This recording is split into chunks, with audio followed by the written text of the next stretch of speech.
Je m'appelle Hadja Idrissa Ba, j'ai 23 ans, je suis étudiante et en même temps je suis militante féministe qui combat contre les violences basées sur le genre en Afrique et partout dans le monde. Alors, la situation des droits des femmes en Guinée est plus ou moins déplorable parce que lorsqu'on regarde les statistiques, la Guinée est le deuxième pays sur le plan mondial à pratiquer les mutilations génitales féminines, l'excision, avec un taux de 96% des jeunes filles qui sont excisées. Et encore un autre fléau, les mariages précoces et forcés.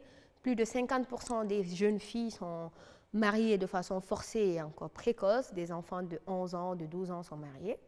Encore dommage de retrouver des femmes qui sont battues par leur mari jusqu'à même être tuées. Et encore plus loin, des femmes et des enfants qui sont violés sans que justice ne soit rendue pour elles. Et sans même ne serait-ce qu'une petite indignation de la part de ceux qui sont censés protéger les femmes. Et donc, je dis aujourd'hui que la Guinée se retrouve dans une situation où les questions de droits des femmes ne sont pas une priorité. J'ai créé le Club des jeunes filles leaders de Guinée en 2016 quand j'avais 16 ans.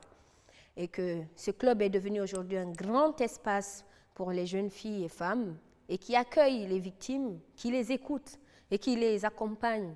Nous essayons de faire de notre mieux en sensibilisant les communautés, les leaders religieux, les leaders communautaires sur les conséquences de ces pratiques. Moi, aujourd'hui, je suis membre d'un réseau de jeunes féministes de l'Afrique de l'Ouest francophone et que je représente souvent à l'occasion des prises de parole. Et nous nous indignons parce que la plupart de nos pays, et notamment les pays du Sahel, les pays comme le mien, la Guinée, nous sommes des pays qui négligeons le plus la question des droits des femmes, alors que pour se développer et prendre l'exemple sur les autres, tels que le Ghana, le Nigeria, encore le Kenya et encore plus loin le Rwanda, c'est des pays aujourd'hui qui ne sont plus sur le débat. Ils sont sur l'application, ils sont sur le concret et ils ont dépassé l'étape de discours. Et je pense qu'il faut que la jeune génération, la nouvelle génération reprenne son destin en main. Il faut que nous acceptions que les temps d'avant ne sont plus les temps d'aujourd'hui et que nous acceptions de faire avancer nos États tout en ne limitant pas nos esprits sur des questions de tradition. Enfin, c'est bien les traditions, mais c'est toujours encore meilleur de garder les bonnes traditions qui ne nuisent pas à notre santé.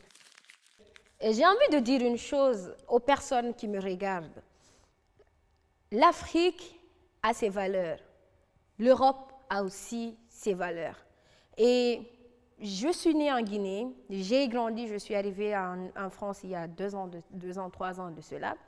Et d'après mon observation, j'ai appris, j'ai compris que à travers l'immigration, à travers le déplacement des uns et des autres d'un coin A à un coin B, il y a un choc.